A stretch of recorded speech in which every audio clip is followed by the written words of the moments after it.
You know, my first guest tonight from his acting work on Happy Days and The Andy Griffith Show. He's also directed such films as Apollo 13 and How the Grinch Stole Christmas and A Beautiful Mind, which earned him, of course, the Academy Award for Best Director. His new movie, The Missing, opens tomorrow. Please welcome Ron Howard.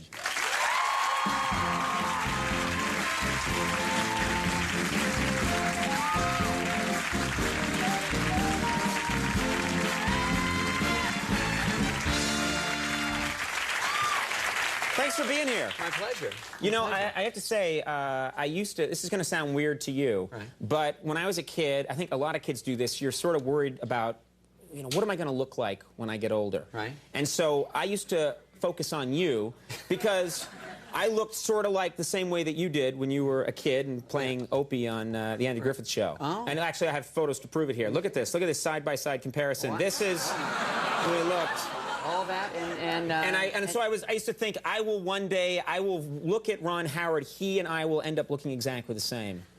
Well, I think you probably will. Yeah. Well, but this is fake, by the way, if it's any consolation. Look at that. There you go. It's all polyurethane. Does your son take after? Does he have the same coloring as Well, as yeah, you? my wife and I are both redheads, and my son. I mean, and he's been getting the "Hey, little Opie." I mean, he's pretty big now. Now, if you say it, he could hurt you. Right, so no one does it anymore. Yeah, they try to lay off now. No, but he has lived through that as you did. All that and no. I used to get Opie. Yeah, right. I used to get Opie, and then the whole Conan the Barbarian thing. Oh, of course, yeah. And you throw like a girl, and ha, you wet your pants, all that kind of stuff. Those are a little different issues. Oh yeah, right. I have my own problems, which we won't talk about. You know what I was thinking about is that it must be hard for you because you have such a reputation for being a nice guy. And I think everybody feels that way about you. You're a very nice guy. Well, and of course, you always played when you were a kid, and you know, as Richie Cunningham's such a nice guy. I've heard, you know, nice has been a, you know, I mean, I'm here talking about The Missing, which is it's a very dark, intense movie, and I think I've proven, you know, myself to be serious, sure, you know, and you're going with the nice right off the bat here, and you're saying the nice. I mean, I always thought you were a little better interviewer than that. Wow! Take it easy! Just take it easy! Can we just cool it with the nice? No, all right! All right, settle down. Just settle down. See, even joking, it breaks my... I'm sorry. Nice. Okay, very nice. Just kidding, everybody. I'm a hell of a guy. Yeah. But like I say, it's stunning. People are upset. Right. You know, you can't lose it. If you lose it in a parking lot or anything like that, people must get. You know, when I do, and it is kind of, you know, it does get intense, and I feel sick. So, you know, I find other ways to solve the problem. It's good to bottle your rage, I find. I think so. Stuff it deep down inside. Good for you. Great for your stomach. Yeah, right. And the loved ones around you. Yeah. Passive-aggressive cruelty. There you go. It's worked for me for years. Now, let me tell you, of course, a huge thing for you. You won the Oscar for Best Director. Yeah, it was probably, ever since you started directing, lifelong dream. That was incredible.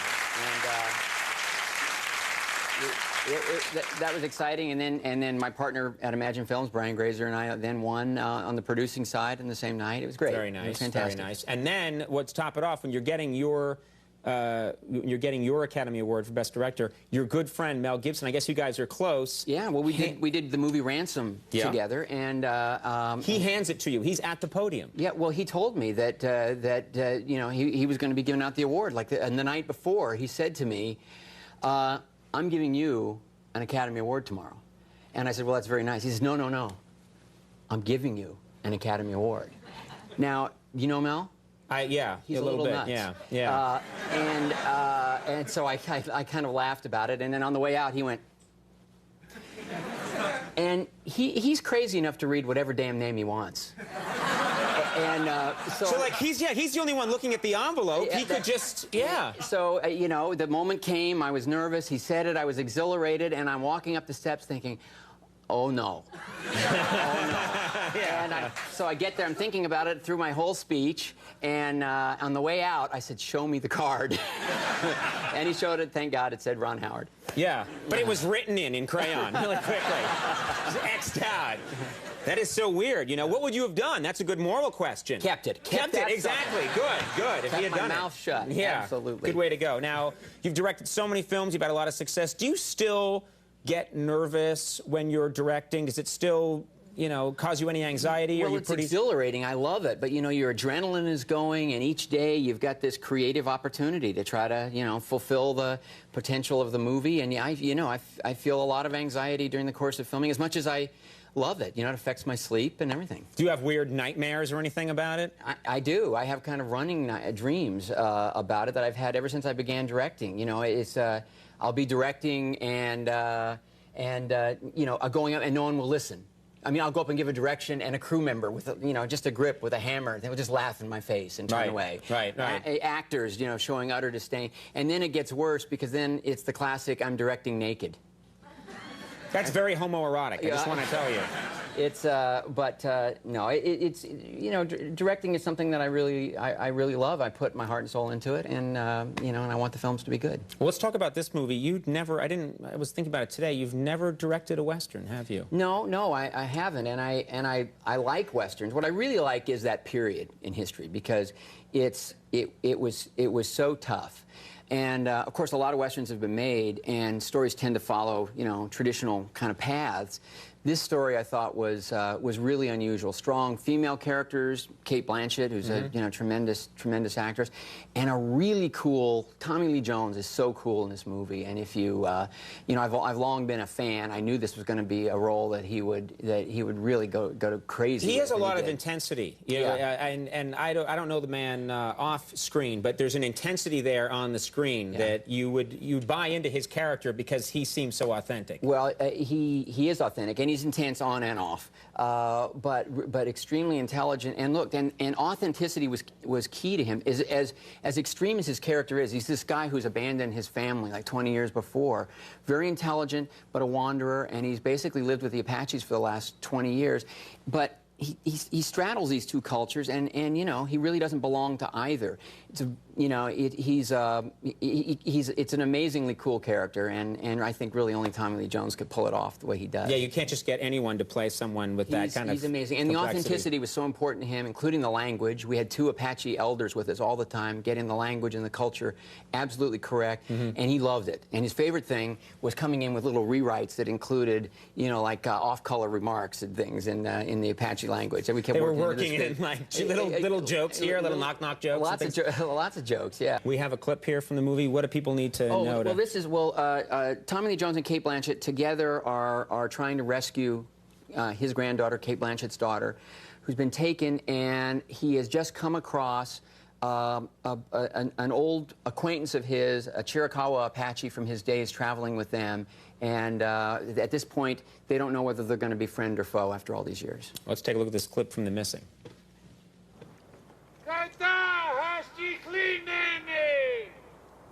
Shadow by Sedan. Hi, that Dukhan. Nel Herana. It do it bekai tai. It ashahulsa.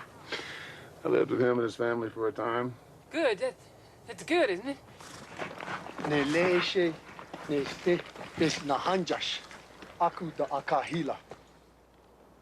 They want our horses and guns. I am not giving over my horses. You understand? You have to kill me first. Go ahead and go. God is Bill going to do. That egu beguts.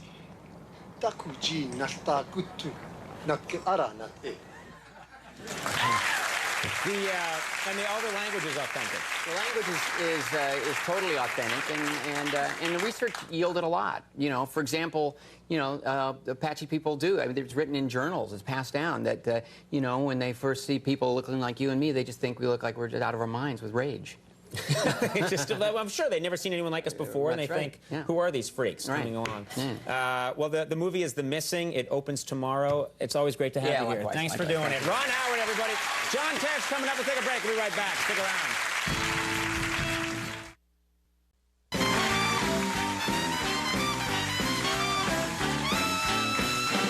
All right, everybody, we're back. Fine show tonight. Fine show coming up tomorrow night. You got to tune in from the brand new movie Stuck on You. Greg Kinnear is going to be here. From Mr. Show, Bob Odenkirk is going to be stopping by. Good man. Pulitzer Prize-winning columnist, TV critic, author Tom Shales will be joining us. So watch that show. All right, everybody. Maggie Gyllenhaal is going to be out in just a moment, but first, I wanted to mention something. Well, every so often, don't ask us how we do it, because even I don't know, we somehow manage to get stars from the world of entertainment, big stars, to sit down and share some of their innermost secrets with us. I'm talking dark, disturbing stuff that the tabloids don't know, nobody knows, and they tell us. I don't know why. Well, tonight, we have a famous actor and director who was willing to spill his guts for us on camera. It's pretty chilling. Take a look. Ron Howard. Secrets.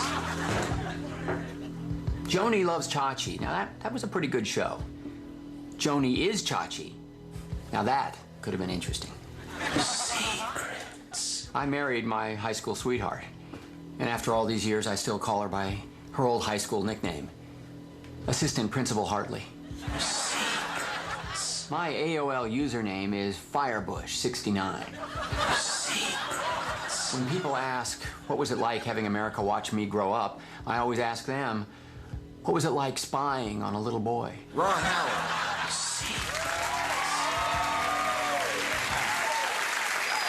Firebush? Okay, everybody, we'll take a little break. When we come back, Maggie Gyllenhaal's here. You stick around.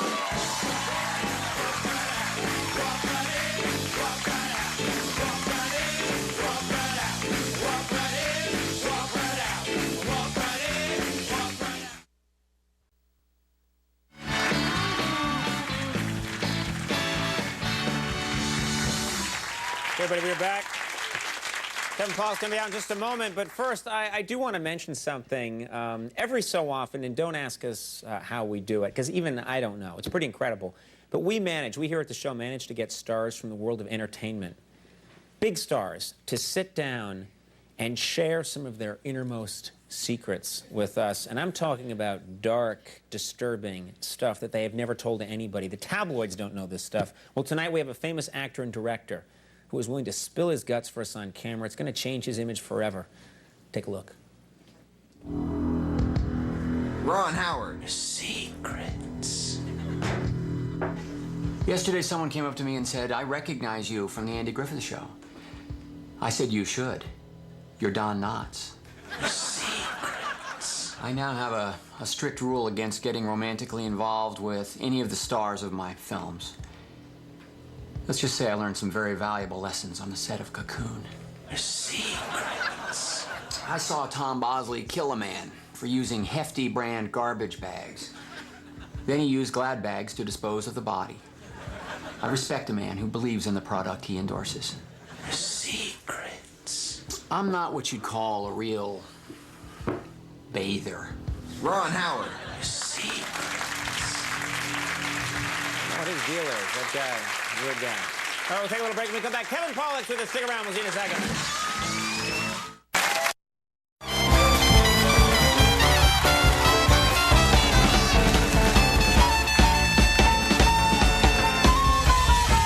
All right, everybody, we are back.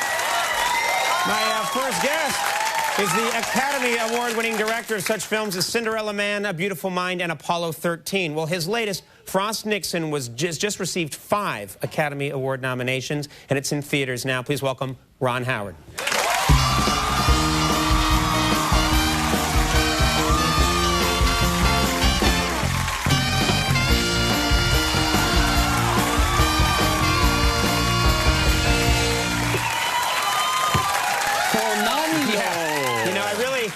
I really could have used a director of your caliber in Telemundo moment. You might have been able to do a couple of things better, but, you know, there was a lot to work with. I need work, yeah. First of all, congratulations are in order. This must be stunning. You knew that you had a good project on your hands, but you wake up this morning, 5 Oscar nominations, Best Picture,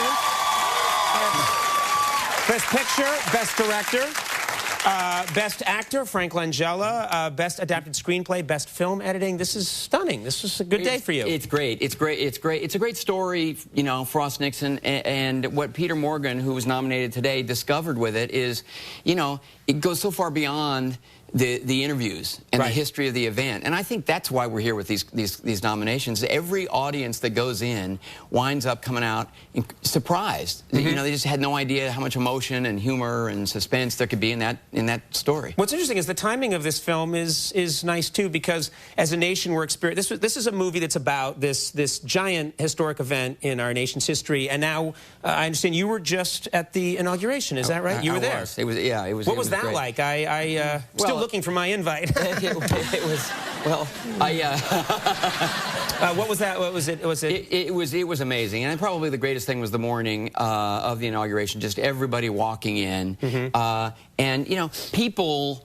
It was almost like there was this reverie. There was this just incredible respect. People wanted to witness this, and you know, even as people would jam in and things would get a little tense, you'd start to see somebody turn, and you could see the tense face, you know, and then there's somebody else, and then it would just relax. I mean, just nobody wanted to mar this moment, and they're probably like, you know, beating the hell out of each other now. Yeah. The anger will return any minute now. You know, you were an outspoken Obama supporter. Right. Early on, and you made a video that in support of Obama, along with the guys at Funny or Die. Yes, and it was a great idea. You got dressed up again as Opie, the character that you played on the famously on the Andy Griffith Show. And what was stunning to me is you put on the wig and you put on the wardrobe. You looked like Opie again so much, all these years later. I got that idea in the morning. I woke up at like 5 o'clock, and I immediately was like, I dreaded the fact that I had the idea, because it's like the last thing in the world I really wanted to do. I've never publicly endorsed a candidate, but I really believed in it. And when I tested the idea on Henry Winkler and then Andy Griffith, there was no arm twisting at all. I mean, they just completely wanted to do it and thought, you know, here's a way to possibly cut through. The Obama camp knew nothing at all about it. It's just something that we, along with the Funny or Die people, we just did it. Let's show just a quick clip. This is, of course, Ron Howard revisiting and reprising his role as Opie. Let's take a look. Some of you might remember I began my career as an actor, but over the last 25 years, I've worked hard to establish myself as a respected director and even a serious filmmaker. So as I said, I've never done this before, and I hope never to do it again, but I guess you could say I'm feeling pretty desperate these days. So, as a demonstration of my sincerity, this is for you, America.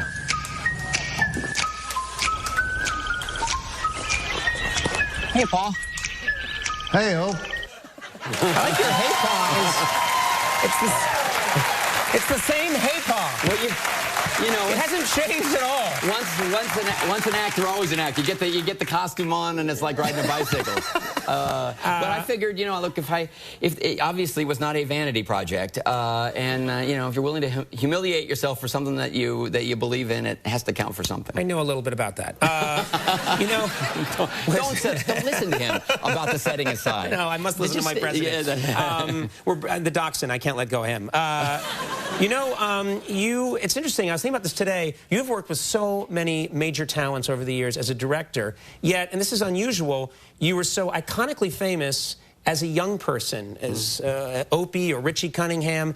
Did that identity ever interfere with your relationship as a director, trying to talk to these movie icons? Well, you mean like early on? Yeah. Well, it did at one point. I was directing a TV movie, and it was my second or third film. I was probably 25, 26 years old, and Bette Davis was going to star in the movie, and she really liked the role, but she just hated that this guy from TV, you know, this 25-year-old guy was directing it. And I was talking to her on the phone at one point, and she kept calling me Mr. Howard. And I said, well, Miss Davis, just call me Ron. And she said on the phone, I will call you Mr. Howard until I decide whether I like you or not, and hung up. Wow. Okay. So this is Bette Davis. This is Miss Bette Davis. Yeah. So now it's the first day of filming, and I'm there, and I walk out, and I whisper a direction to Miss Davis. Cameras are all set up, and she turns around and she goes, "Bah! Oh!" And then she laughs, and she says, well, I was so startled. This is for the crew and everybody to hear. I saw this child walking up to me, and I just wondered, you know, what of any significance could this child possibly have to say to me? And the crowd, and the crew's laughing, and I'm laughing but popping tums. And but we went through the day, and I hung in there, and I gave her direction, and she sort of didn't like it at first, and then she tried it, and then she said, no, that really works. And we got through that day, and when the day was over, about 4 o'clock, I said, Miss Davis, you're finished for the day. I'll see you tomorrow. And she said, okay, Ron, see you tomorrow, and patted me on the ass. No. Then you know you've arrived. A total triumph. That's nice. A total triumph. That's how every story should end. I want to make sure we talk about Frost Nixon. I got to see this film, and really a remarkable movie. And I was a kid. I lived through the times of Watergate. I remembered when these interviews came out with Nixon and how riveted the country was. I didn't know the whole story behind it, behind how these interviews came together. I don't think anybody did. I mean, that's what's remarkable about what Peter Morgan, you know, discovered, is that, you know, the events, they're remarkable, they're significant, but this conflict between these two powerhouse and very entertaining people, David Frost and Richard Nixon, you know, was so much more human, so much more complicated, and the fireworks were intense. That's what, and that's what I really have to speak to, and it's obviously been acknowledged today. But Frank Langella as Nixon, this is someone who everyone knows this iconic image of Richard Nixon, and very stiff and very removed, and people are very critical of him. This movie really shows you the human being, and it's very, I mean, there are moments that are very pathetic, really profound, and at the end of the movie, your heart breaks for this man. Well, you know, Frank Langella, all of us really wanted to not, you know, create sympathy for Richard Nixon or an apology for any of the things he did. And the movie underlines, you know, all of the character defects, but it does humanize him, and both characters. And I think that is where so much of the emotion of the story comes from. But you know, you talk to the people who worked with Nixon, and I interviewed a number of people who had, and they still maintain this deep, abiding respect for him, while they also acknowledge, you know, the character defects that really hurt the country and brought him down. The other thing is that none of them can avoid, man or woman, going into a really cheesy Nixon impression. Yeah. You know, they just can't help it. And he was always saying offbeat, bizarre things to people. You know, like one guy told me a story. He said they were sitting in a restaurant. They were just talking. And he said, you know, this is me doing the guy doing Nixon. You know, given the recent studies in sexual behavior, how many homos do you think we had at the White House right there under our nose? Just out of nowhere. Out of nowhere. Out of nowhere. Yeah. How many were? I'd like to know. Thank God Frank avoided all of those cliches. We have a we have a clip here from Frost Nixon, and I believe this is an amazing moment where Nixon calls Frost late at night, right? And he would do this sometimes, and just started talking, and maybe the president had a drink or two. Maybe he had, but he was not an alcoholic, but he was lightheaded, and the word was out, especially during the waning days of his presidency. You know, if he called after about 12 o'clock and said, "Send in the troops," you know, well, check with somebody. Yeah, wait a few hours. Wait a few hours. Let's take a look at this clip from Frost Nixon. We're not going to let that happen, either of us. We're going to show those bums. We're going to make them choke on our continued success, our continued headlines, our continued awards and power and glory. We are going to make those mothers choke. Am I right? You are. Except only one of us can win. Yes. And I shall be your fiercest adversary. I shall come at you with everything I got. Because the limelight can only shine on one of us. He's amazing. He's great. He did a great job. Thank you. And I got back from the inauguration.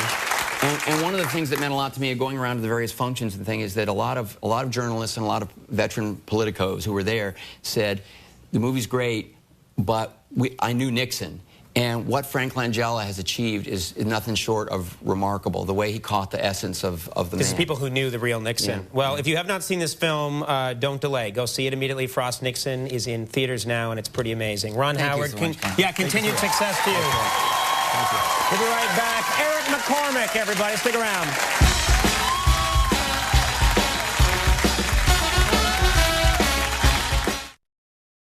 There's such a reservoir of goodwill for you. You've been in the business such a long time, and that was spontaneous. People just love you. You come out, they're very happy to see you. It makes me feel great, and I've been lucky. I've been involved since a kid in something that I've always loved. I always knew I loved it. There was never any confusion about it, and right. I'm still really enjoying it. And of course, the energy that I get from people like this. It's funny, you talk about starting as a little kid. Everyone, as you know, remembered you initially on Mayberry, right? You know, Andy Griffith's show, and as just as a little kid, I also knew that you were.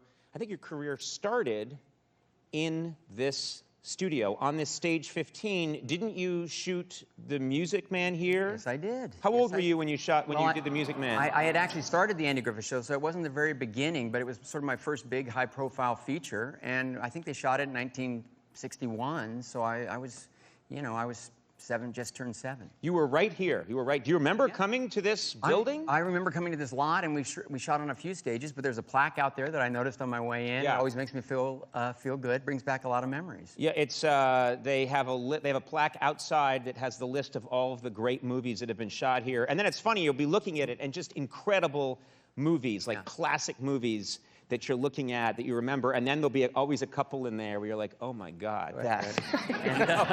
Biodome 3 was shot here, you know. And now Conan. Yes, now Conan, yes. Yes. Dragging it down into the dirt, yeah. Do you remember, I think you also shot, do you remember any of the lines that you had? I had to sing, you know, and I think in retrospect, knowing what I now know, I think they thought it was adorable that I couldn't carry a tune. Right. But you know, right here we shot the Wells Fargo wagon number was out here. You know, right. Although the Wells Fargo wagon is coming round the street, oh please let it be for me. It could be something for someone who is no relation, but it could be something special just for me. So that's a bringing back a memory. That was great. That's fantastic. You know, I will it's never amazing. win an award, and again. Yeah. No, what's great is that your career was so successful, but if it hadn't been, you'd have been touring the country doing that song as you know, the adult that you are now. Maybe I would have moved up to the Robert Preston part, you know, Professor Harold Hill. You'd be a great professor. I've always wanted to play Professor Howard Hill. Just for the trouble song, I would just do the trouble song, and then I would. Trouble. I remember that, well, either you're closing your eyes to a situation you do not wish to acknowledge, or you're not aware of the caliber of disaster indicated by the presence of a pool table in your community. Wow. You got trouble, my friend. Right here, I say, right here in River City, you got trouble. Yeah. And then you'd go off and running, and I would have a blast doing that part. I want that part. I want that part. Remake. In fact, I gotta get off this death ship. I want to see him. I want to see Conan. I want to see Conan starring in movies. Don't you want to see him starring in movies? Yeah. They're like anything to get him out of here. Yeah. I think somebody at TBS is like, well, maybe we'll give him that chance. Well, that is proof positive that you can induce people to lie their asses off, because I don't think they'd pay to see you. I think they meant it for that moment. I think they really meant it. Right. They believe. I'm going to cut that part out of the interview. We're just going to use the top part. Your first directing job was for Roger Corman. Right. Roger Corman, who I did a little work with a couple of months ago just for fun. But he sort of came back to direct a little mini segment with me. And he, of course, King of the Bee Pictures. Right. And for a while there, you were seriously willing to do almost anything just to get directing chops. I was desperate to become an independent filmmaker, you know, and at that time there was, you know, there were no outlets, no cable. You couldn't go to YouTube and make a movie, I seriously, Deep Throat was a huge hit at that point. One of the great hits in pornography of all time. In pornography, and so it you was were made for nothing, and it made a huge profit. And I thought, I don't know, I can't get anybody to give me any money. You know, how about if I just moved away from the mainstream And one time, Opie gets laid. You were going to direct a The porn? mainstream would never touch me after that, but I'd take that money and I'd go out and I'd make some indie classics. Yeah. So you considered for half a second getting into pornography. A quarter of a second. I think you made the right call. Thank you. I think so too. I'm not sure. Let me ask you about Canon's Project Imagination, because you wanted to talk about that, and it is a very creative, cool idea. I've been a part of Project Imagination for a while, and you know, Canon has launched this. This is the third iteration of the Canon Project Imagination, and this is Project Imagination, the trailer, which is great because it invites people to take images from their life, still photographs, moving images, video, piece it together and make a 60-second trailer. And I will choose, you know, the coolest, most interesting, most provocative trailer, and we'll turn it into a short Hollywood movie made by professionals. So it's yet another opportunity to just tell people, hey, you have far more imagination and creativity than you're ever giving yourself credit for. And it's been fantastic what the campaign has inspired so far, and I'm really looking forward to this, you know, Project Imagination, the trailer. It should be really fun. It's a great idea, and literally anyone out there, anyone watching right now, can assemble using their own footage, their own images. They can make a trailer, assemble it themselves, get it to you, and it could become a real movie. We'll get it online, and people will vote for it, and you know, and it's just go about your life. You know, capture the images in your life, and this would be my suggestion if I was playing the game. Don't try to script a thing. Just shoot, collect. Get together with your friends, get together with your family and say, what does this remind you of? Because, you know, the kid's birthday party might wind up really looking like a horror film to you. You know, a trailer for a fantastic thriller. You know, I mean, that could be your, you know, your first date might turn into a slasher movie. Who knows? Yeah, well, you clearly know a lot about me. That was one crazy night. We'll learn more about Canon's Project Imagination, the trailer, at imagination.usa.canon.com. Check it out. Ron Howard, so cool to get to talk to you. Always love it. You've had such a good career, and you are so well known, but you get mistaken for the actress Jessica Chastain. Yeah. These days, and I'm just curious. And in fact, we have a still, I believe, a picture of Jessica Chastain. But do people come up to you on the street and say, "Hey, I love you, Jessica Chastain," and you have to? You know? Oh, yeah, all the time. Only when I'm looking presentable and I have makeup on. When I look like myself, nobody thinks I look like Jessica Chastain. Right. Yeah. A fan posted a video online about this phenomenon, and we'll talk about it in a second. It's really funny, but let's show it first. This is a fan who made this completely on their own, put it online, and it went viral. Take a look. Everywhere I go, I hear them whispering, wondering, isn't that her? Yes, that's Jessica Chastain. We were both in The Help, yes, but who did I play? You don't know, it's a blur, thanks to Jessica Chastain. All the critics once considered me a highlight. Is this payback for the role I stole in Twilight? I am not Jessica Chastain. I am Bryce Dallas Howard, hear me roar. Really well done. So here's what's weird.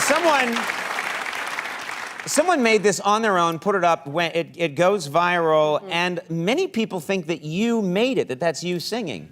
It's not just many people, it's my parents. And I cannot convince them otherwise. Right. This video went up like a couple days ago, and one of my friends sent it to me, and they said, oh, it would be fun if you did like a dub smash, where, you know, you like lip sync to the lyrics. And so I did that, and then Jess posted that on her social media. Right. And so, you know, there's something like inherently meta about all of that. So I understand the confusion because I look like her and I'm on her social media account saying that I'm not Jessica Chastain. That's very confusing. Right. And so I called my parents. They saw the video. Someone sent them the video, and they emailed me and they said, it's genius. That video is genius. When did you have the time to do it? It's exactly your sense of humor. And my dad emails me and he says, I showed it to Hanks, and he thinks you are brilliant. Showed it to Tom Hanks? Tom Hanks. That's great. And so then I called them, and I was just like, allow me to explain. I tried to articulate this to them on email. They didn't get it. Right. And then, you know, after that was when I got the Hanks email. And I said, this is not my doing. I did do the dub smash. You understand what the word dub means? Right. Because they also thought it was my voice. They thought that was your voice? They thought that was They're my your voice. parents. I know. It's amazing, too. Your dad is one of the finest filmmakers in the world, but he's still a dad and doesn't get it. He doesn't. You know? He doesn't get it It'd be at like I all. sent it to my No. parents. No, you know? and then he said, and I was like, well, you know, and he was like, oh yeah, Hanks thought your voice was so beautiful. I was like, well, you need to tell him that it's not my voice. And he said, well, I like him thinking that it was your voice. Yeah, see, that's where we're different. If someone mistakenly showed Tom Hanks something and he said, wow, Conan O'Brien's brilliant, and it wasn't mine, I'd say, thank you. Thank you.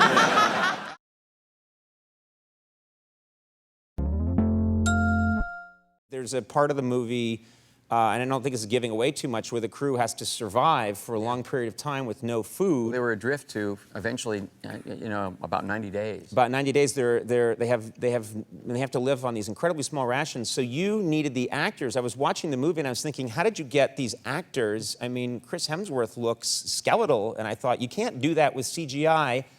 How did you do this? You don't feed them, Conan. You just don't. But they're not zoo animals. You kept them in a jail?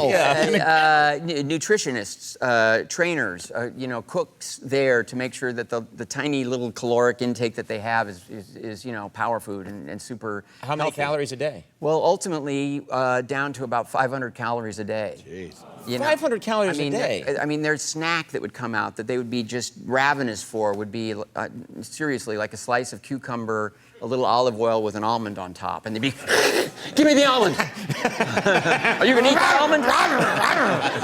Wow. Okay. Well, this raises an interesting question. These actors are literally starving in front of you for a lengthy period of time while you shoot this film. Right. What about the crew? Is the crew eating food in front of them? They're highly respectful of what these guys are doing. These guys are trying to recreate, you know, something with authenticity. Right. They're committing themselves, but every once in a while I would be standing there talking about a scene and I would just see rage in their eyes. I thought they were mad at me, and then I would turn around and some guy was eating a frickin' sausage sandwich right behind me. I'd give them the look. I'd have to give that guy that look. A guy's like, you guys are doing a great job.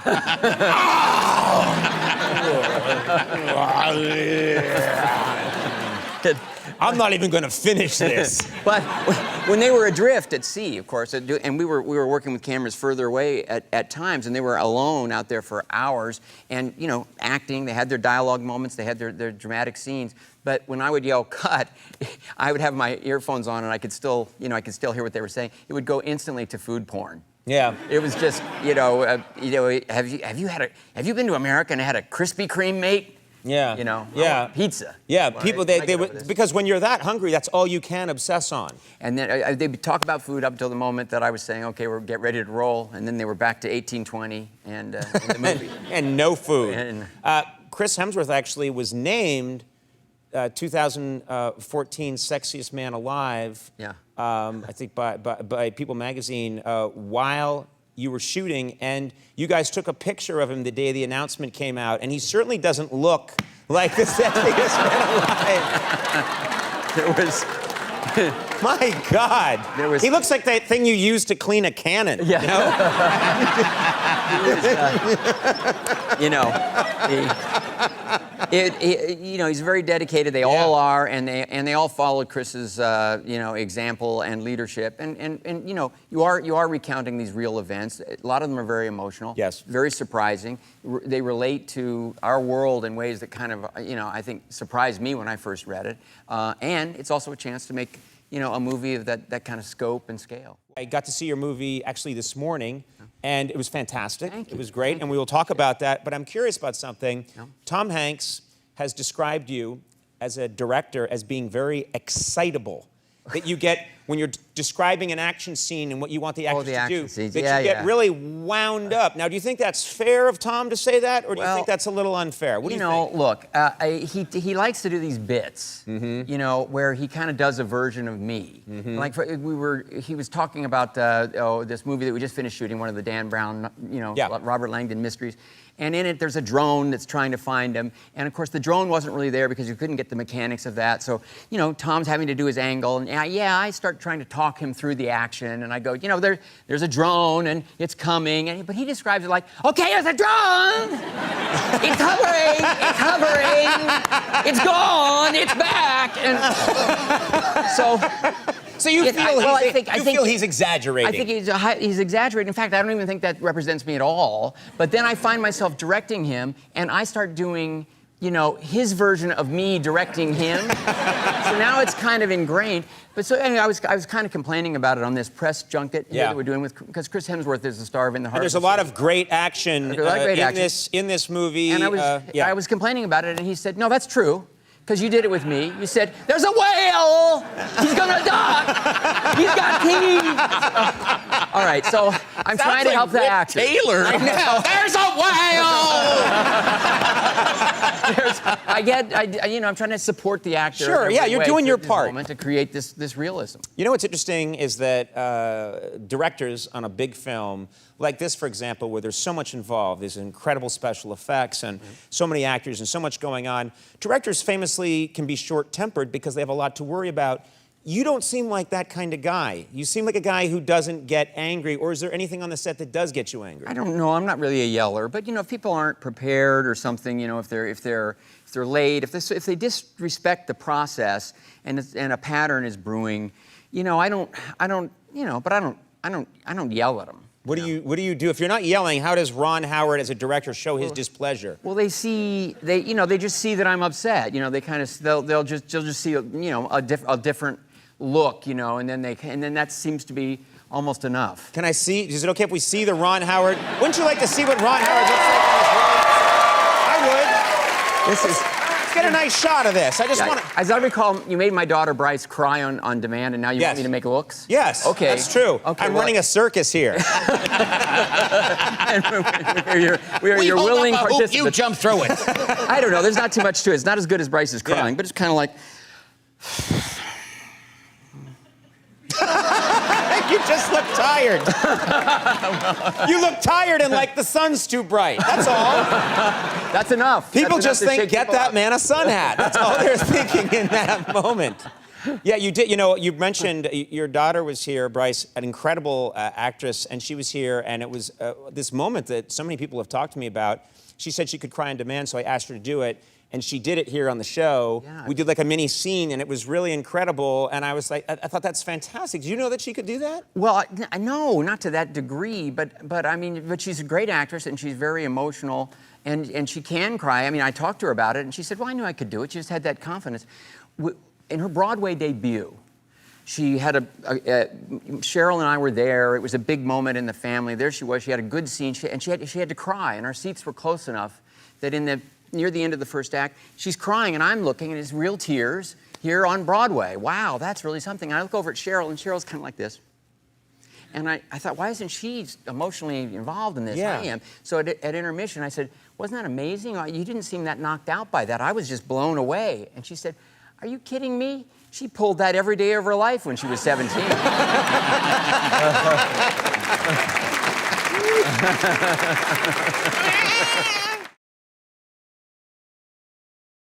We were talking about Florence. You shot this in Florence and in Venice, and I was thinking, God, I mean, Venice is amazing. Florence, one of the greatest cities in the world, and I would think an absolute dream to go there and shoot a film. It's amazing, and of course the Dan Brown mysteries, starting with Da Vinci Code, Angels and Demons, and now this, that's part of the appeal. It's part of the appeal of the books. It's part of the appeal of watching them, as we hope to truly transport you there. But of course it's fantastic to make these movies. And I was just telling Andy, the best part is actually during the location scouting, because there's no deadline pressure. Right. You aren't dealing with a lot of extras. You're just looking at these places. You get this behind-the-scene tour. There's this one action scene that we had to do, intense action scene. It was up in the attic, in the rafters of the Hall of 500, this ancient building art masterpieces everywhere. And we were up there scouting it, but they do allow tourists to come in. Now, we always try to go undercover. So we weren't calling this, we weren't telling people we were here working on Inferno. We were calling it something. We were calling it Headache. Yeah. And so I'm out there looking around, and there's this small tour group, and this lady, she turns to my assistant director, and she says, "Are you guys making a movie? Is this Inferno?" And he said, "Oh, no, ma'am, no. We are discussing a project. It's called Headache." Yeah. And then I came from around the rafters, walking around, kind of talking about shots, and she saw me, and she said, "Him? Inferno."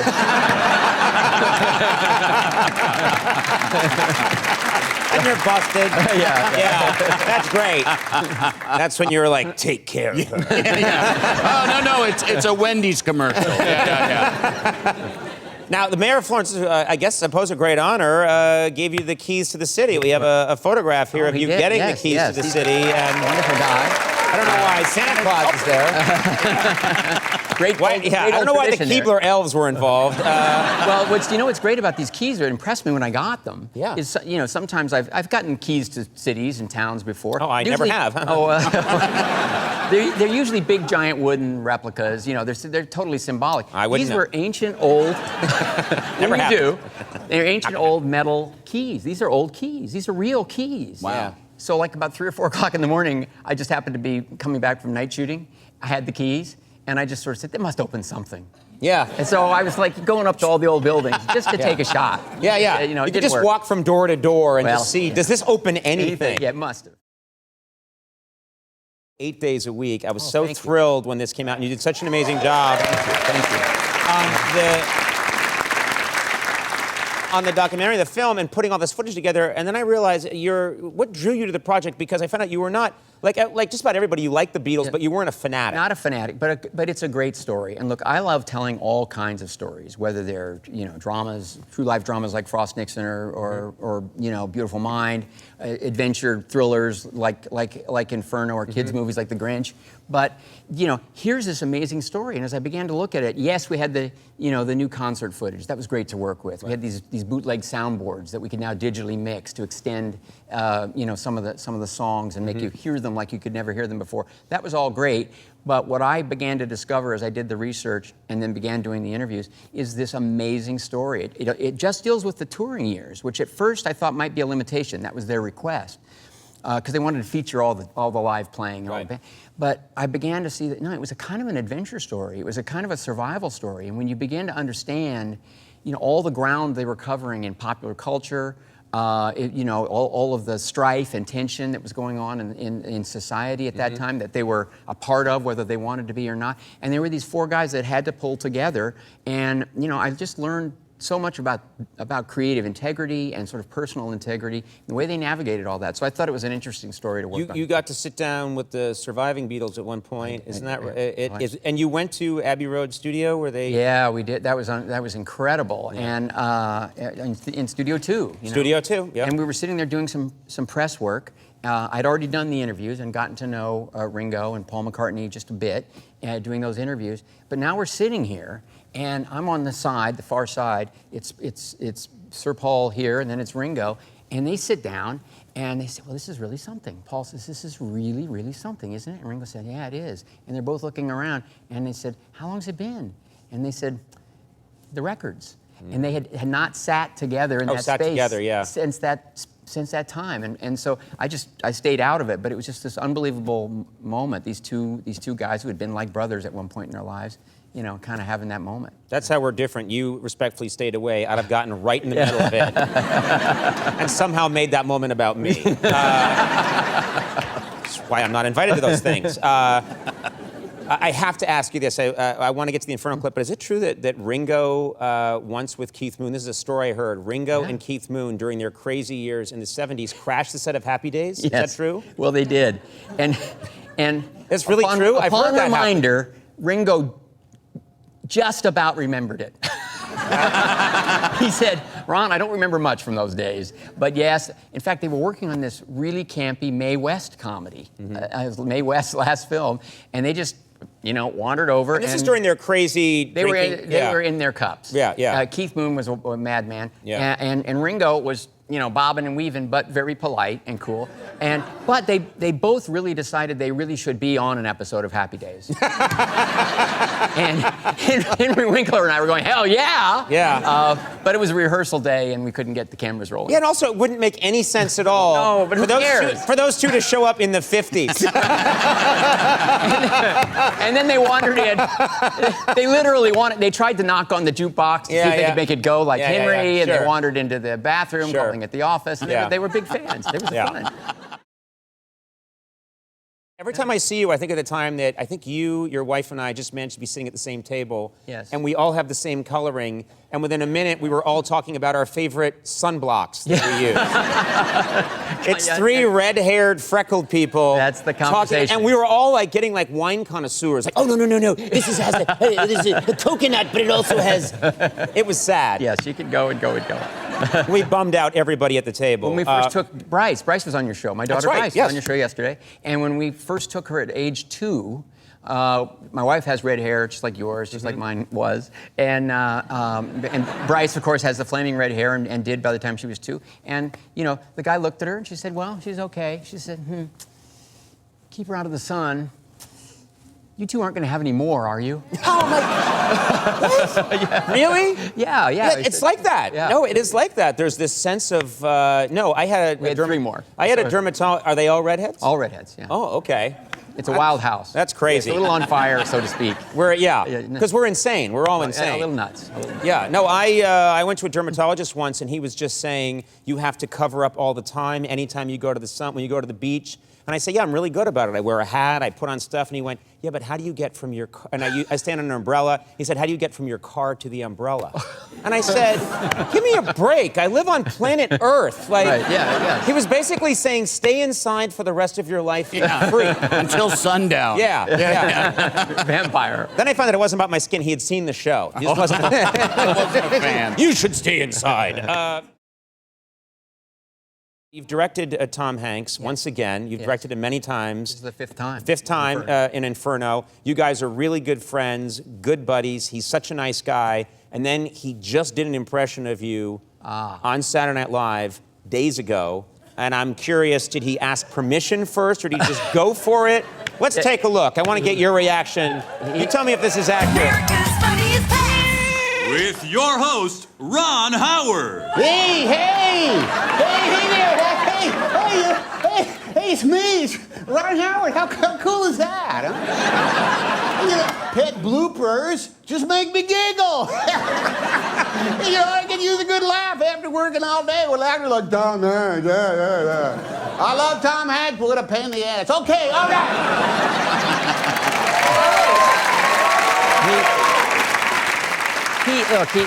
He warned me. He warned me, and this is an impression that he occasionally does. So I know what I know. But he's a great guy. He's unbelievably talented. Very nice, extremely talented. Yep. Would you say he's an impressionist? I mean, do you think that's any kind of real impression? He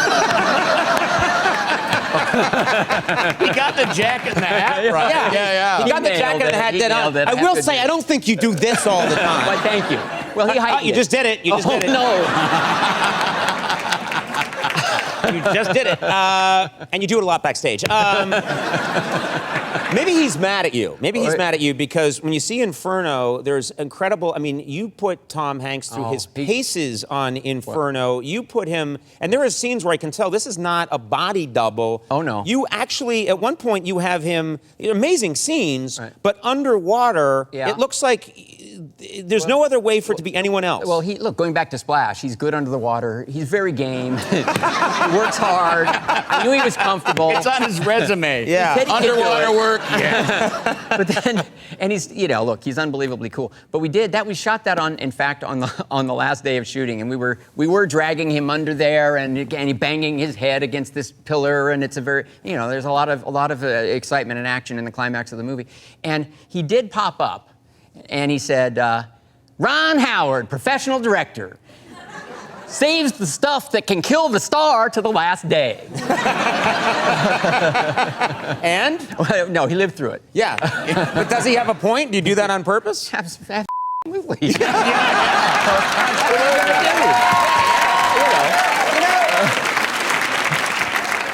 I love having Ron Howard on, but the danger is he's so foul-mouthed. Oh.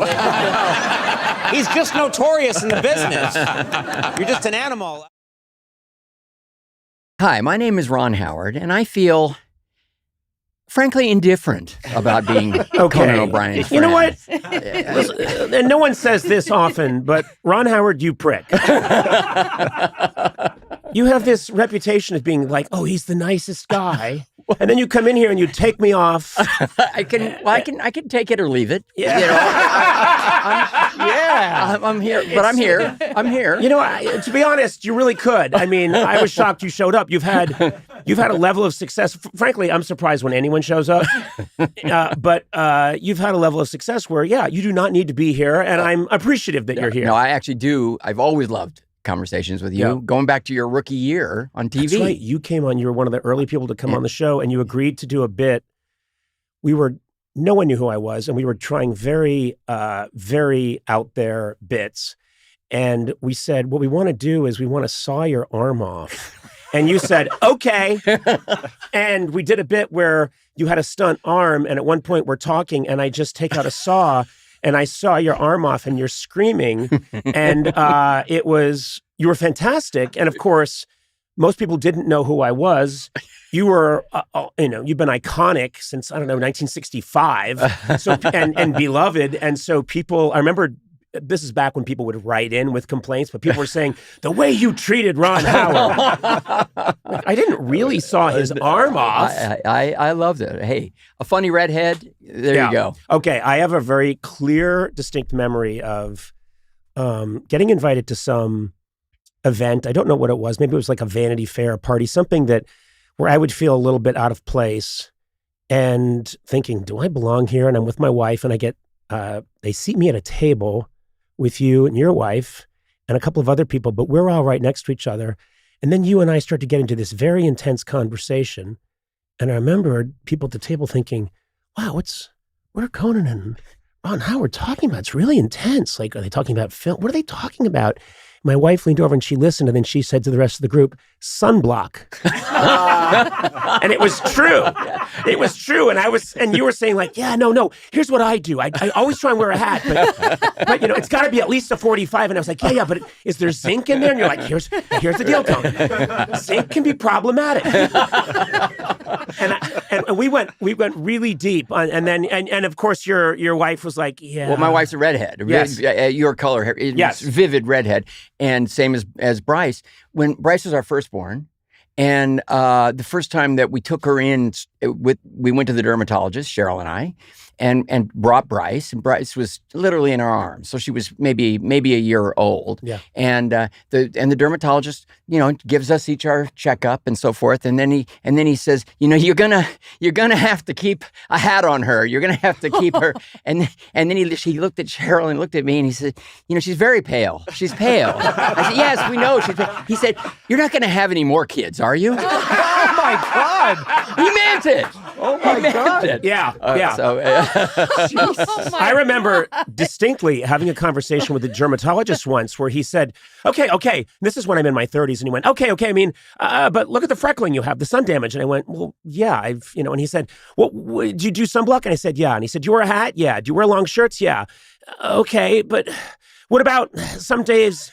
Do you ever walk? How do you get from the car to the? And I said, you know what? I live on the planet Earth, and there's nothing we can do about that because it has a sun. So some sun is going to get to me. And it was like, well, it's your death. It's like they're afraid you're going to bring down their the level of life expectancy for their patients. Yes, and for everybody. Right. Besmirch their record. Yeah, it's going to lead to a lawsuit. Probably. Yeah. You mentioned Bryce, who I adore.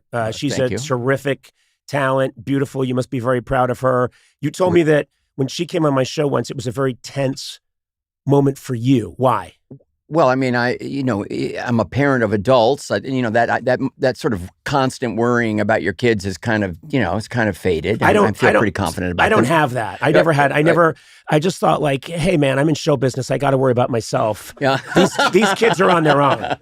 Well, good for you. Yeah. But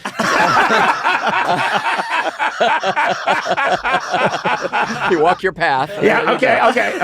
But she said, I'm going to cry on demand on Conan's show.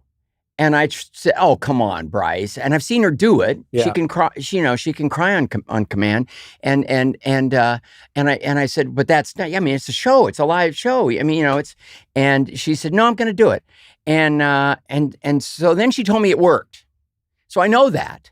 And yet, when I watched her on the show doing it, I was so edge of my seat. Still, Yeah. I'll tell you. I recommend, if you get a second, check this out. Because Bryce was on the show, and she did this, and it was really, I think, I mean, I can't say this about my own show, but it was a very cool moment of television because she said she was going to do it. The whole audience gets very quiet, and there's a process, and you can hear a pin drop. Right. My heart's pounding I bet. because I'm thinking I'm the host of the show. I can only imagine. Failure's not that funny. Yeah. I had gotten used to it at that point.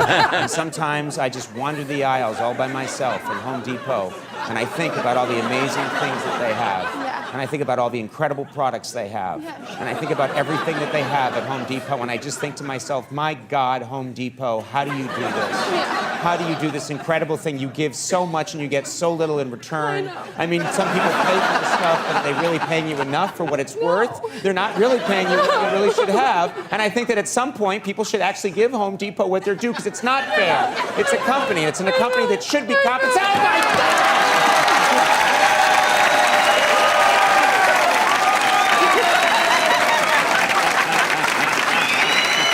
It was a moment, and I've heard about it from so many people. And when the tear finally rolled down, I was like, "Oh, Yeah, no!" everybody might as well have been a Super Bowl touchdown. Yeah, You know? yeah. But here's the thing about Bryson crying. Her first professional job, maybe not her first time on Broadway, was this Tartuffe, this classic show, and so here she is in this theater opening night. She is sick, fever. Cheryl and I had to get her to the theater, and we weren't sure she was going to be able to even do the show. But of course, it's opening night, so she's doing it. And there's this scene where she's at her father's feet and begging for something, and she starts crying. And we're sitting in like the third row, and it's it's theater, so people can fake cry, and it kind of works. But she's really crying. Tears are going down her face, and it's just like an unbelievable moment for me, coming from a theatrical family and all that. And I looked over, and Cheryl's just kind of sitting with her arms crossed, kind of with a little smile on her face, no emotion whatsoever. So we get to intermission, and I said, "Babe, weren't you knocked out by that moment? I mean, there she is. She's got a fever. It's her opening night. She's crying real tears on Broadway." And she said, "Are you kidding me? She did that every day of her life when she was 17. Because she couldn't use the car.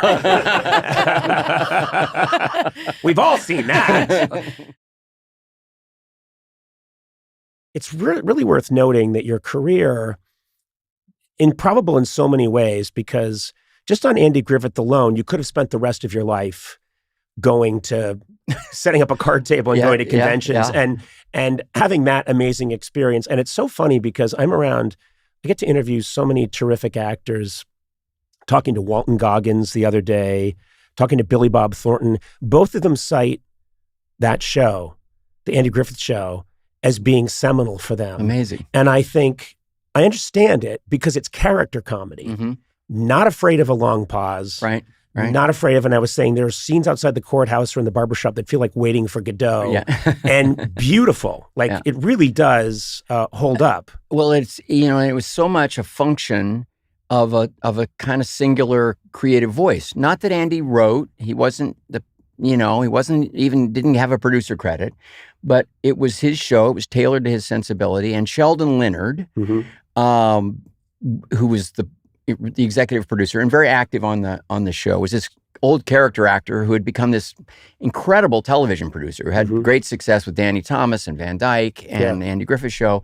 And for a moment, he was like the comedy producer, but he was there all the time, and they were always stressing character. And Andy used to kill jokes if they were too broad. And he just kept saying the South is plenty funny on its own, Wow. without having to reach for it and Right. and do slapstick and stuff, you know. And like he didn't like Petticoat Junction and not Hillbilly Elegy. That's a movie I directed. He didn't like Beverly Hillbillies. Beverly Hillbillies. Right.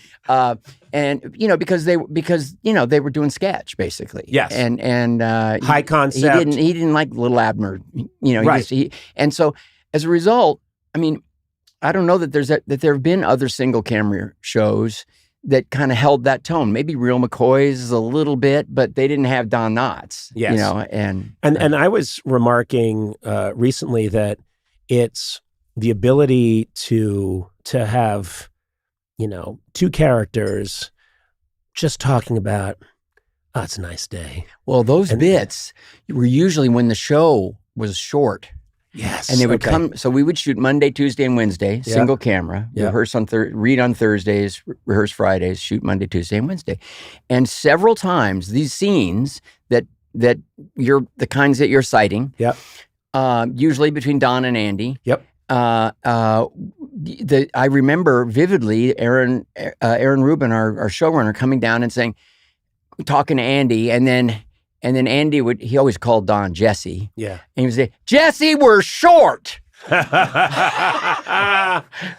on. And at the very last thing of the end of the Wednesday night shoot would be the two of them, and they would have just talked about it a little bit, and they'd wind up doing one of these scenes. And they're amazing, and it's just they're I love watching them because they're just playing the silences, and it's so well. And of course, you've got these two consummate, beautiful actors. They're just such great comedic actors, but just oh boy, it's a nice day. Sure is, isn't it? Yep. Yep. And you're watching it and you're thinking, I have this theory that comedy has been increasingly compressed to the point now that when any series starts, they have to start at the most dramatic moment, and then that turns out it's a flashback. Right. Because they can't start slowly. People can flip to another streaming platform too quickly. Right. So every show starts with main character has 5 bullet holes in them and is screaming, and then you cut to 2 weeks earlier. Right. And I think they don't trust us that this is going somewhere. Right. And there's a lot of parallel editing and everything. And just the idea that one of the most popular shows in television history could often consist of people playing things in that pace. And the fact that the show really does endure. I mean, it's actually on like all the time, and especially over COVID. I kept hearing from people that it was like a lifeline, you know, for them. But here's the thing: how lucky was I to grow up in that situation where, in fact, the environment was set up for actors to not improvise, but participate, make suggestions, things like that. And even as a 6-year-old, I mean, my dad was having to read the lines at the read-through, and I would just kind of sit there at first. My father rants. But later, when I started to learn to read and so forth, I was in it. And I actually started occasionally making a suggestion, and it never went anywhere. Kind of pissed me off a little bit. In that first year. Yeah. And I will never forget it was the second episode of the second season, and I had turned 7. And we were rehearsing this scene where I was supposed to come into the courthouse, and Hal Smith was over here, and Andy was there, and Don was somewhere else.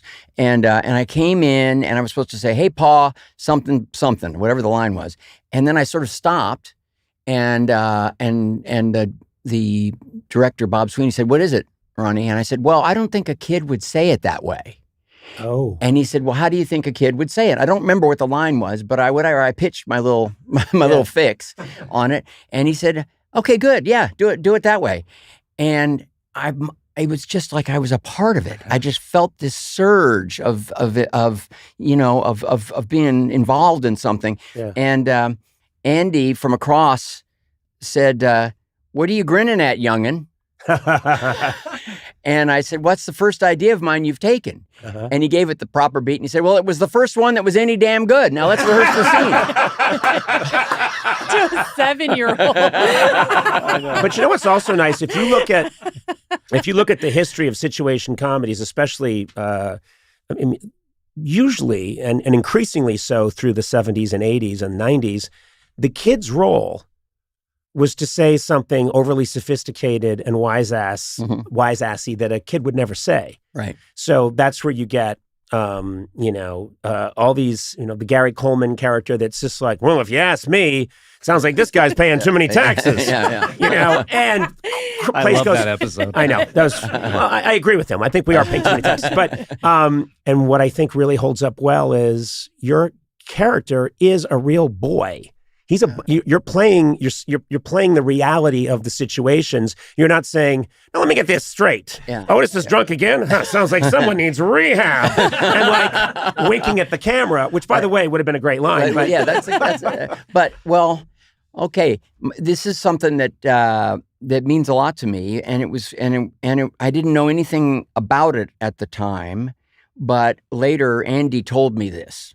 So when we were doing like a revival, Return to Mayberry, or one of those interview sort of specials or something, Andy told me this, that in that very first season, the first episode, that my dad was an actor. Yep. Not a famous actor, but he was professional and working.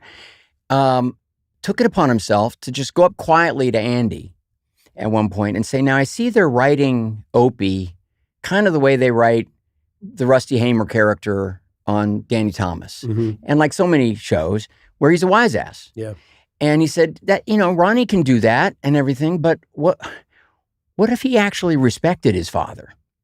And Andy thought about it and told me years later that he went back to the writers and said, let's write Andy Opie like Ronnie Rance. Oh, wow. And and let's try that. And they went for it. Yeah. Well, it stands out. It's interesting because, again, we've been fed a steady diet of everyone hates dad. Dad's an idiot. Right. And the kid knows it. And the kid knows it and is always letting him know it. And it got amped up, sometimes stretched out in kind of a meta way, like on Married with Children, where or sometimes The Simpsons, where they're actively plotting their father's death. But it does make me laugh. It's effective. No, it's really funny, and I think the right way to go. My point is, your dad was wrong, and I don't think you should be here. You're around, you're watching directors, you're interested in it, and there's a job you take on a TV show, and you think, well, this probably won't get in the way of me going to film school. Right. Because what TV show lasts more than a pilot or a first season? Sure, right. And so you sign up for Happy Days. Correct. You idiot. Which, now, I mean, I mostly know Andy Griffith's show, Mayberry RFD, from reruns because I really come of age in the 70s. Mm-hmm. The thing is Happy Days. Yeah. Like, it's suddenly the only show on TV that we all watch. Right. And you're just right there at the heart of this thing, this juggernaut. And it was not the plan, right? No, it wasn't really the plan. And also, of course, the course of the show, it evolved, as Henry Winkler's character, Fonzie, took off. Right. The whole show shifted. It was pretty thrilling to be around it. And we went from a solid show to sort of drifting like Bet We Get Canceled to let's put Fonzie front and center and take advantage of this. And then I think we became a #1 show even that first season that we went in front of an audience, which was a huge education for me because I'd never done anything in front of people. And here we have this Gary Marshall, this great bunch of writers, Lowell Gans among them, who wound up writing with his partner Babalu Mandel, Night Shift and Splash and all, and so many other movies, League of Their Own and City Slickers. Anyway, but suddenly it was about these hard laughs, and that I had never really been around that search. Don Knotts would sometimes get there, but it was a gentle, totally based on reality. I was terrified doing it, but I learned so much. And Jerry Paris was this consummate comedy director. Just educate film nerds out. I mean, TV nerds out there. Jerry Paris was the neighbor on Andrew Griffith's show. I mean, on Dick Van Dyke. On right. Dick Van Dyke, yeah. And they had let him direct and Yeah. found that he had this incredible gift. And he was a funny actor, but he was a brilliant comedy director. And we had him for almost 95% of our episodes was Jerry. And he was a ringleader and just tremendous and a great teacher. And suddenly, I'm feeling the audience and I'm understanding timing and all these kinds of things in a way that I never did before. Of course, Henry, great stage actor. Tom Bosley was on the show, and when I finally get a chance to start directing comedy, where we are going for laughs, which is Night Shift and then Splash, I was so grateful to have in my head the kind of the rhythms that I'd learned about, not from the Andy Griffith Show, but from Happy Days. I think the first time I saw it was on Happy Days, and then you later on saw it more and more, but characters would enter. And, first season of Happy Days, I remember, was single camera. Right. And shot more in this very filmic way. And then second season, you're in front of a studio audience. And then the show is becoming super popular, crazy popular. And so characters will enter and the audience will go crazy. Right. And so characters they're entering with important information. Like there's a fire across the street. Yeah. So, Ron, you'll enter the, the malt shop, and you'll be like, hey, and everyone will go like, yay! And you'll stand there. Right, just take a pause. Because you can't talk, and you'll nod and look around, and then you'll go, and then when everyone dies down, there's a fire across the street. And if you take the reality of it, there's something, you're like a sociopath. Like, why didn't you tell everybody right away that there's a fire across? I was waiting for my applause, man. Yeah. Well, that was it. I mean, look, that was part of the excitement was to take all the hysteria around Fonzie. Yeah.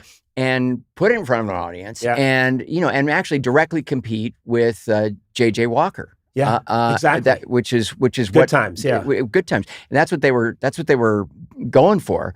And the same thing would happen with JJ on that show. Yeah. And so it was kind of a thing. Now, I don't know. I'm not watching a lot of audience sitcoms these days, but I don't know whether, I think most people, they don't even shoot with an audience. I think they block and shoot. I think we're in a golden age.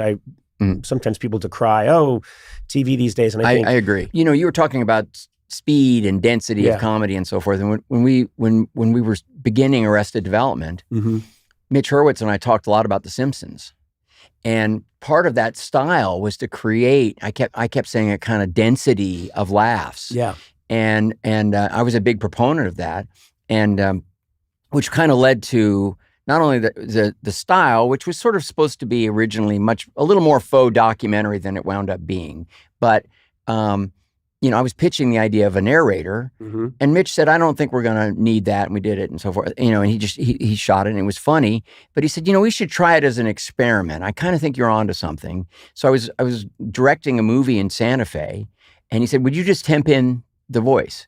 And I did it literally in the sound truck. We were on location in Santa Fe. I did it one lunch break for the pilot. Right. And so sent it off, didn't think much about it. A couple of days later, Mitch called back and said, well, I have really good news and news that maybe is good or maybe not. I don't know. And I said, well, okay, well, give me the really good news first. He said, the pilot tested really well. Yeah. And I said, well, what's the mixed news?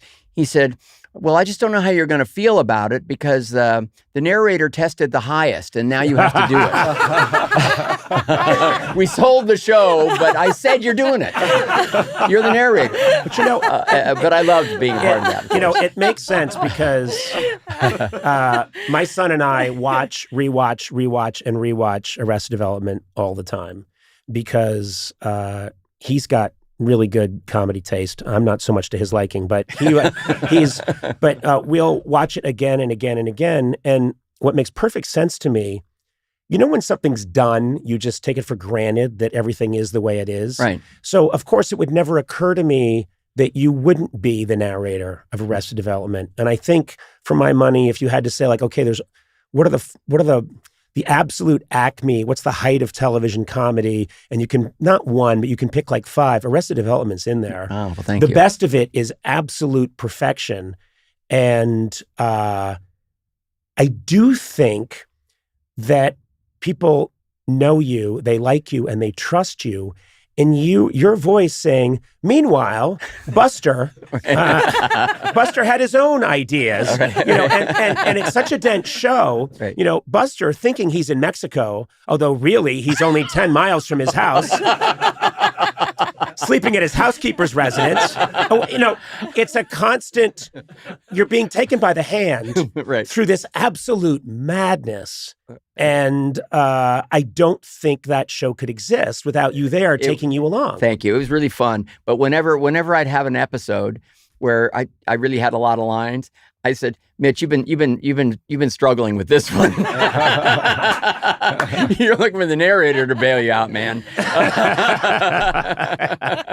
Now, the reason that was funny is because when you found yourself reading lines like that. But Mitch, bona fide comedy genius, yes. and that the cast that we assembled from the first moment, it was like, this is a little too good to be true. I mean, it's just home run hitters at every turn. Yeah, it is absolute perfection. I can't watch it enough, and it's still the go-to. If my son's had a hard day, or I've had a hard day, or we've both had a hard day, Arrested Development is still the go-to. Cool. And we watch it, and there are certain moments that I go to again and again and again that I can't. And I'm friends with a bunch of these guys, so I will corner Will Arnett and say, why does it bother you if you're dancing as the magician, but Buster's dancing as well? What bothers you because he's often getting like, no, I do that. But I'll just hound him all the time about that stuff. And he's got answers. Yes, he's got answers. I remember very clearly hearing that, there's going to be this movie, Grand Theft Auto, and it's directed by Ron Howard. Now, since then, we're very familiar with the idea of an on-camera person directing a film. But I remember at the time thinking, what? Yeah. It wasn't done. It didn't feel like this is really, Well, I felt that pressure because, I was that. I might as well have had that famous T-shirt. What I really want to do is direct since I was about 14, and I would get the most sort of patronizing responses when I would admit it. But I also made the most out of those situations, and I would hang with the directors and take notes and do all kinds of things. But that was not a transition, and particularly to have been a kid actor on a sitcom, the whole thing, it was ludicrous in people's minds. You must have a confidence because you knew on some level I got this. Yes, I did. In fact, I directed. Started shooting Grand Theft Auto the day after my 23rd birthday, but I was disappointed because I had really planned to direct a feature while I was still in my teens. That was my goal, Right. Again, it was the business was so much more closed then, and then there was not even any like MTV or anything where you could go and prove your chops somewhere. Today, people can make a film using their phone. You take this phone and you make something, and people go, hey, that was, and then you put it online, and if you don't need to convince a studio, if it gets like, this got 10 million likes, you're good. You have a chance of making something. Well, by the way, I just got to jump to, the documentary that we're going to talk about, Jim Henson. I made a documentary about Jim Henson and the Muppets, but he and his wife Jane were so much like the young content creators of today. Yes. Because they're the new medium, the new thing, the tech that was interesting to them was TV, which was just brand new. And he wasn't even interested in puppets, but he loved television. He wanted to be a part of it. He was living in Washington, and he went down there and just kind of, they were looking for a 5-minute puppet show to go with the news. But they were just experimenting with TV. And he got in on the experiment along with Jane, ultimately became his wife. But you look at these crazy little 6-second commercials they did and these little 5-minute bits they did for after the news hour. And it was so inventive. and it was all bets are off, and just kind of whatever you want to do. But they were getting their 10,000 hours in, and they were doing what a content creator does now, which is find your voice, see if anybody's interested, figure out what they're interested in, and go for there. Well, at that time there was really no outlet like that for me. I mean, I literally was thinking about going down to public access television and trying to like do a show on public access television. Because getting the chance to direct a feature film, entertainment was so much smaller. You said it was closed. It was a very insular world. Yes. There's 3 networks. Right. There's a couple of studios. They make the stuff. They decide who the people are. And so it's very impossible to crack into that. Yeah. And especially if they have a preconceived notion. Like, I'm sorry, you're the guy from Happy Days and you're Opie. Now, I could have had a chance to direct Happy Days episodes in a contract renegotiation, but I said no to that because I didn't want anybody other than Jerry Paris to direct. It would be not fair to the cast. And the other thing I thought was, well, what if I whiff? You know, every once in a while, an episode doesn't work. Yeah. And if I do well, they say, well, it's this show. If I have an off episode, then he can't even direct his own show. Right. And it's 3 camera, not what I wanted to do. But Roger Corman was one of the few people who was taking that kind of a risk. And I knew that about him. And he wanted me to act in a movie called Eat My Dust. And I read Eat My Dust, and I didn't much care for it. I saw no Oscars no Oscar opportunities in that one. But I did have a script that I'd written that was it's kind of a slice of life about a guy stuck over college break and in Hollywood, and I had some short films, and I was supposed to go in and have this meeting about Eat My Dust. American Graffiti had been a big hit. Happy Days was becoming a #1 show, and Roger wanted me to be in this car crash comedy. And my agent was going to come with me to sit with me to have this meeting, and he was my agent for like my whole childhood. And I remember saying, "You can't go in with me." I was only 21, but I knew I was going to try to barter.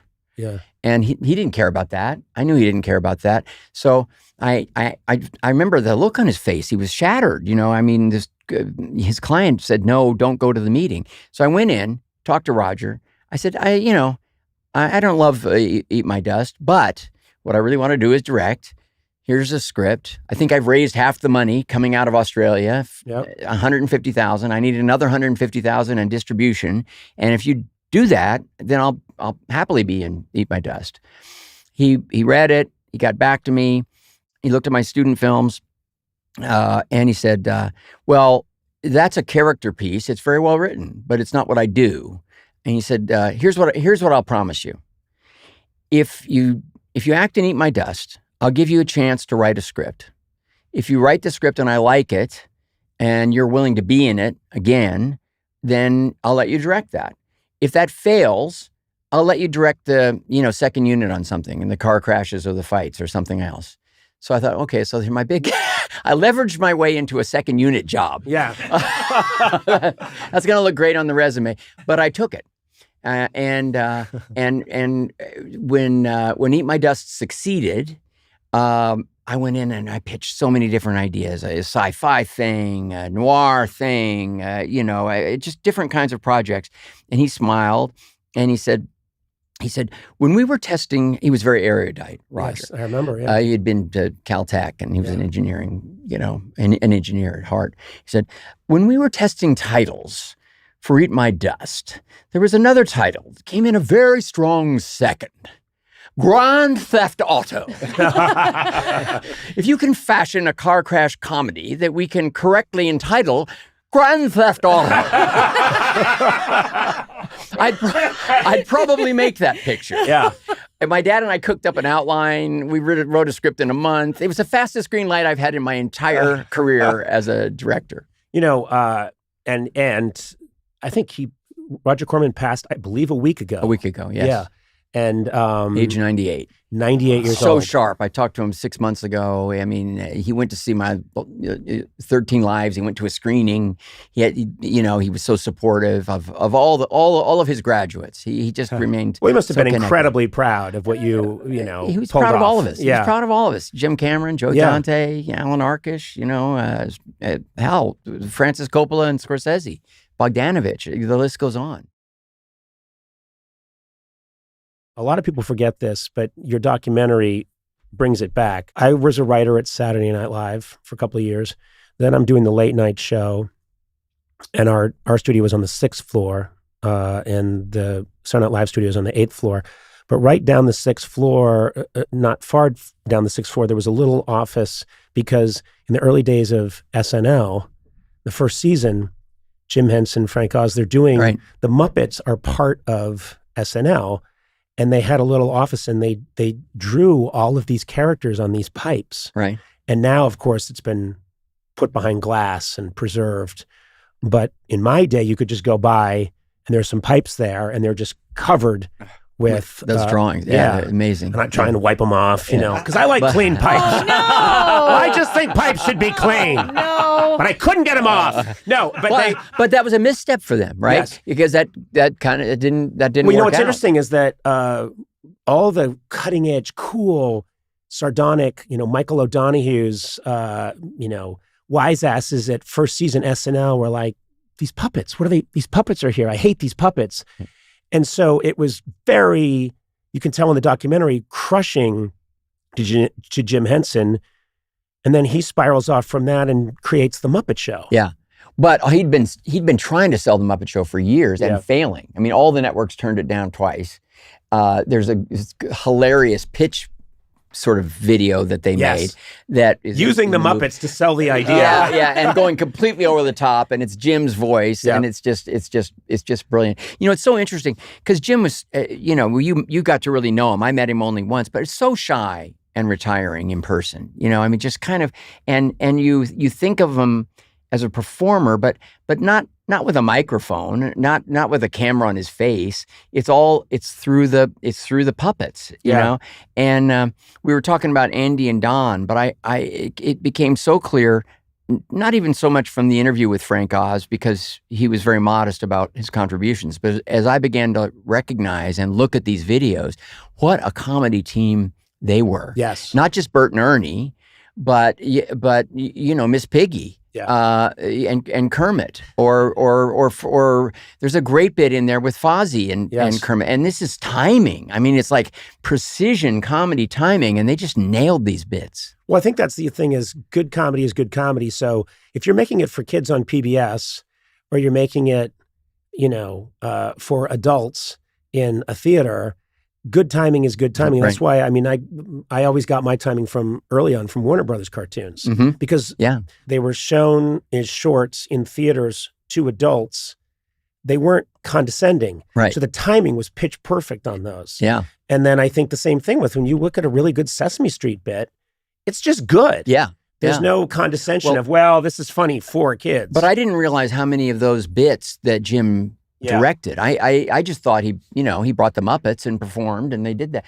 And I didn't realize that all those bits that used to catch my attention when 3-year-old Bryce was watching them were the counting bits and these great little experimental things that would make me sit down and watch the show and kind of admire what was going on there and envy it a little bit. And I later realized, well, that was one of the reasons Jim did it, because he never wanted to do kids programming, but they said, bring the Muppets, but we'll also let you do your experimental films. But how about doing them for kids so that they can learn?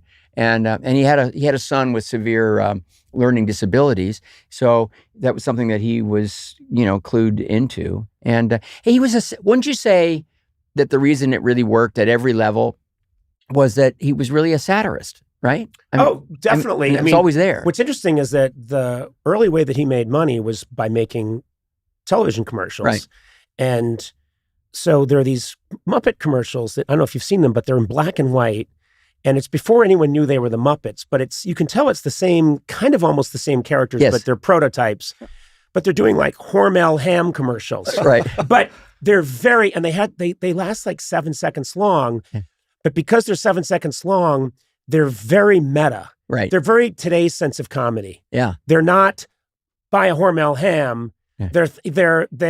They're very weird and very funny by today's standards, and must have looked like very strange at the time. And yet really popular. Yeah. So they really, really broke through. I mean, they were doing some kind of, there was almost always an explosion or a gunshot involved in a Hormel ham commercial somehow. No, bacon, they're pretty much selling anything, but they're doing ads the way we, as part of the podcast, we do ads.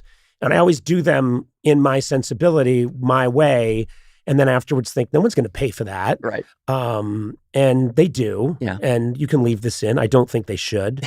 But they do. And Adam Sachs is going to take that out. But because they see the value of, we found out that they like that people listen to the ads. Yeah.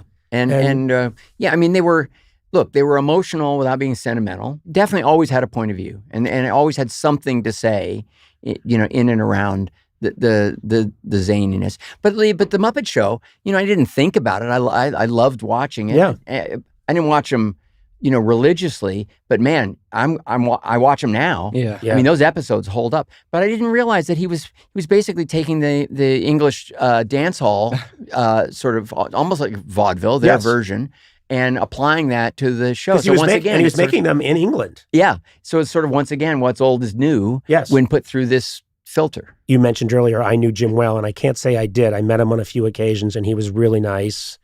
And he actually once suggested that he had a show that probably never went, and it was towards the end of his life, but suggested that because people were always like, that Conan's got like a look or something. Yeah. He's irritating, but he's got a look.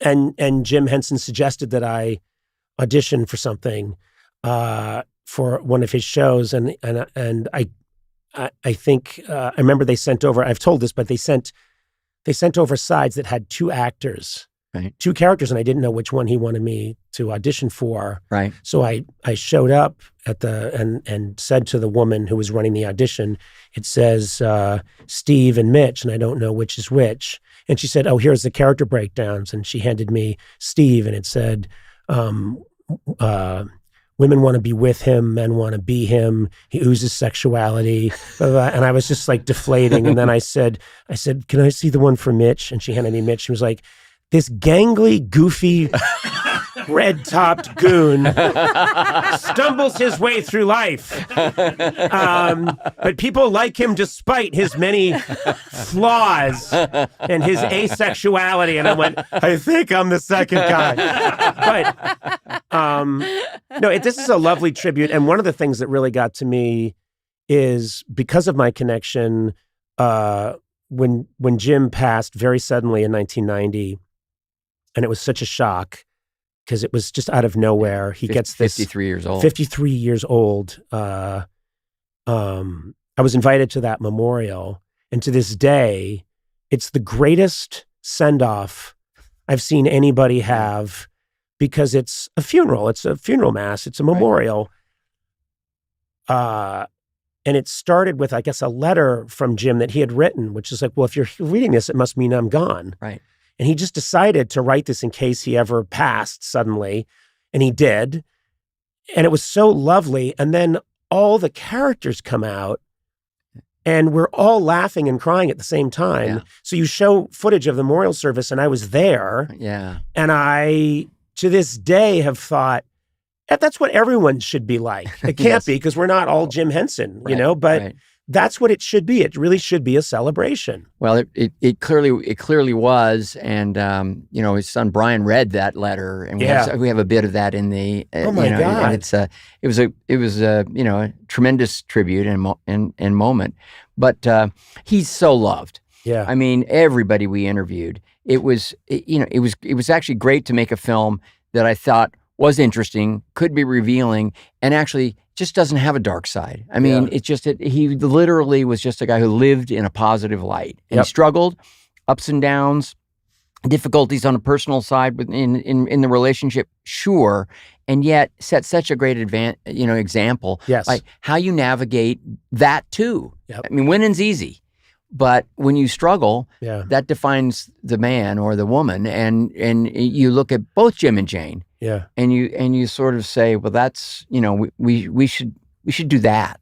We should. Well, the documentary is a tonic. I would recommend just watch it because you will laugh very hard, but it's also informative about so much more, and very apt that you're speaking about it, because I'm glad you were the right guy to make this, because I think because you have just in every single decade of your life contributed good stuff, and I think who can say that? Well, that's really remarkable, and I'm so glad that you're here. I'm so glad I know you. I'm so glad you let me saw your arm off 30 years ago, and we're still at it. We're still going strong. At it. Yeah, Let's do a leg. Yeah. Oh, I checked out his leg on the way in. That left one looks like it could go at any time. Anyway.